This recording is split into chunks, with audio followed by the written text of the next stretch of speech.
ଚାଲିଛି ଭୋଟ ଗଣତି। କେନ୍ଦ୍ରାପଡ଼ା ଲୋକସଭା ଆସନରେ ଆଗରେ ଅଛନ୍ତି ବିଜେପି ପ୍ରାର୍ଥୀ ବୈଜୟନ୍ତ ପଣ୍ଡା। ବଲାଙ୍ଗୀର ଲୋକସଭା ଆସନରେ ସଙ୍ଗୀତା ସିଂଦେଓ ଓ କଳାହାଣ୍ଡି ଲୋକସଭା ଆସନରେ ମାଳବିକା ଦେଓ ଆଗରେ ରହିଛନ୍ତି। କୋରାପୁଟ ଲୋକସଭା ଆସନରେ କଂଗ୍ରେସ ପ୍ରାର୍ଥୀ ସପ୍ତଗିରି ଉଲ୍କା ଆଗରେ ଅଛନ୍ତି। ସେହିପରି କନ୍ଧମାଳ ଲୋକସଭା ଆସନରେ ବିଜେପି ପ୍ରାର୍ଥୀ ସୁକାନ୍ତ ସାହୁ ଆଗରେ ଅଛନ୍ତି। ଏହି ଆସନରୁ ବିଜେଡି ପ୍ରାର୍ଥୀ ଅଚ୍ୟୁତ ସାମନ୍ତ ପଛରେ ରହିଯାଇଛନ୍ତି। ସୁନ୍ଦରଗଡ଼ ଲୋକସଭା ଆସନରେ ବିଜେପି ପ୍ରାର୍ଥୀ ଜୁଏଲ ରାମ ଆଗୁଆ ଅଛନ୍ତି।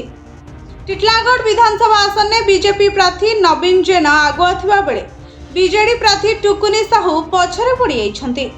ବ୍ରହ୍ମଗିରି ଆସନରେ ବିଜେପି ପ୍ରାର୍ଥୀ ଉପାସନା ମହାପାତ୍ର ଆଗରେ ଥିବା ବେଳେ ବିଜେଡି ପ୍ରାର୍ଥୀ ଆଗରେ ରହିଛନ୍ତି। ରାଉରକେଲାରେ ବିଜେପି ପ୍ରାର୍ଥୀ ଦିଲ୍ଲୀପ ରାୟ ଆଗୁଆ ଅଛନ୍ତି।